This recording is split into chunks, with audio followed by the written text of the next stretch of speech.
Kalau kita telusuri ya, semestinya meditasi tujuannya semua bagus tuh.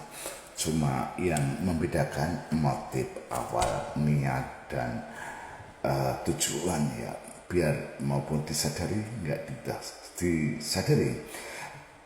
Meditasi ada dua meditasi, tapi semestinya dari dasarnya meditasi tujuannya bagus, tapi di sini ada terbesit tipis ya sangat halus. Ya itu ya bagus juga, cuma masih ranah meditasi melarikan diri. Di sini ada dua kategori, meditasi melarikan diri dan meditasi berpetopang menumpang bertujuan cahaya, meditasi yang benar-benar ya. Yang rawan ini yang tipis ya nggak apa-apa, dan saya sendiri pernah alami karena nggak kuat oleh tekanan beban dan nggak bisa dipublikasikan, bahkan pihak guru spiritual sendiri nggak bisa menampung gejolak di dalam diri, dan lari kemanapun nggak ada kesanggupan ya intinya terlalu berat kayak bagaimana. Akhirnya saya sendiri itu melakukan meditasi melarikan diri, tapi tujuannya pengen meditasi, cuma pengen menenangkan diri. Tapi kalau dilihat dari telusur sifat meditasi itu akhirnya masih melarikan diri.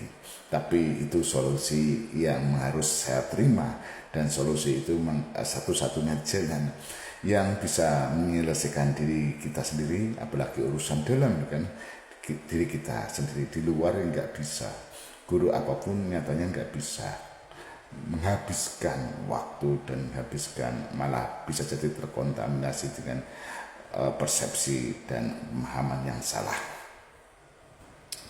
Yang saya lakukan dulu, memang saya hampir 24 harus meditasi dalam kategori ya. Kalau dari pengamatan sekarang ya sobat ya, meditasi itu meditasi kategori meditasi melarikan diri, tapi ini lebih aman daripada saya melampiaskan yang nggak benar.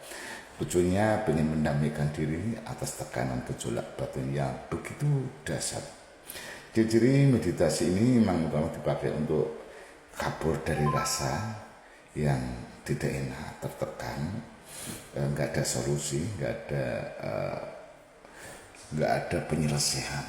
Hanya bisanya meditasi dan meditasi. Kalau bangun dari meditasi, tubuh makin sakit dan makin sakit, akhirnya melarikan lagi ke meditasi, masih dalam pelarian. Ini tandanya untuk tubuh ya ingin hilang dari tubuh, ya ingin tidak merasakan sensasi baik itu tubuh maupun dunia, dan tekanan-tekanan itu karena ketidaksanggupan untuk menyelesaikan dan belum bisa menemukan solusi. Ini sering orang melarikan diri ke meditasi seperti ekstasi, emang enak damai, kalau bangun lagi sakit lagi.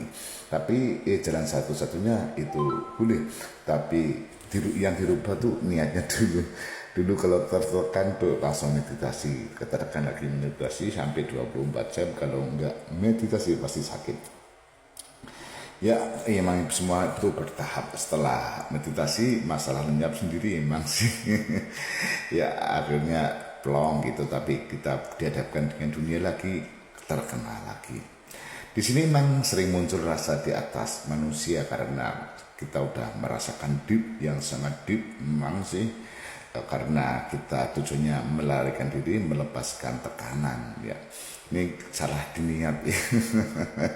Ya, makin jauh realitas ke sosial maupun dunia itu sendiri makin dijauhkan karena kita dalam pelarian. Untuk melarikan diri dari kenyataan itu pernah saya lakukan, memang benar sih. Tapi setelah meditasi kembali bertemu ke dunia, bertemu kehidupan, bertemu dengan usaha tetap, apalagi ketemu orang malah makin tegang dan makin terasa sakitnya.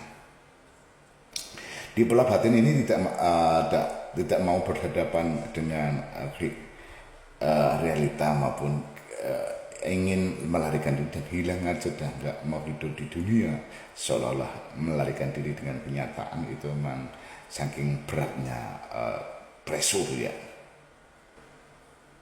Dan efeknya biasanya di meditasi ini memang untuk melarikan diri, biasanya kesadaran terasa tinggi saat sendirian, memang sangat tinggi kalau sendirian, tapi setiap drop ketika kita bertemu dengan realita dan manusia di sekitarnya, dan akan goyah lagi.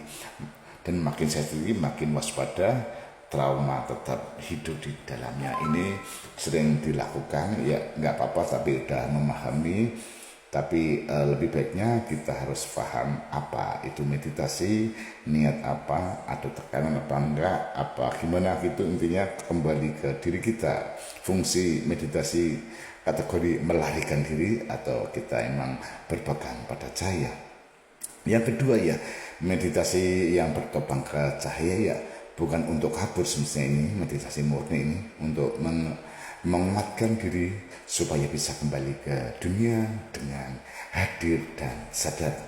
Tandanya biasanya tubuh tetap terasa, tidak hilang, nafas jelas, bahkan bukan untuk melayang. Kalau di meditasi pelarian itu biasanya melayang, nggak bersejak ke porosnya, nggak bersejak ke bumi, hanya di atas saja, dan muncul ketenangan yang tidak rapuh karena udah berporos. Setelah meditasi mudah berkomunikasi, malah bukan tegang, emosi tetap bisa muncul tapi tidak menelan ya. Ya bagi sobat ya, ini dua meditasi ya sobat, lebih ditekankan lagi. Boleh kalau sobat suka yang meditasi terutama, boleh kembali ke ini, aku dalam pelarian diri, apa aku memang benar-benar bertemu ke cahaya. Di saat tertekan, di saat kita kolek itu, jangan buru-buru kita melarikan diri ke meditasi. Takutnya kalau kita masuk deep ke meditasi karena nggak berpijak ke bumi diri sendiri, karena melarikan diri dengan kenyataan tubuh ini, akhirnya yang didapat hanya melayang-layang, nggak duduk di porosnya. Ya bagi sobat yang sekarang ini ya nggak munafik siapapun, ya tetap menghadapi realita dengan persiapan mental.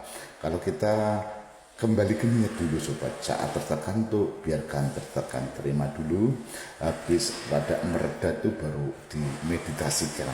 Kita biar teguh bertemu dengan cahaya dan tubuh ada kesatuan utuh.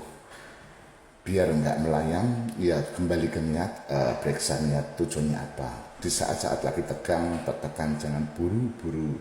Kalau saran saya ya, jangan buru meditasi supaya nggak ada indikasi ke pelarian. Lebih baik tanyakan lebih dalam, maksud tujuan mau meditasi ini melarikan apa, berpegang, berteguh menuju ke cahaya, yaitu lebih mengenal.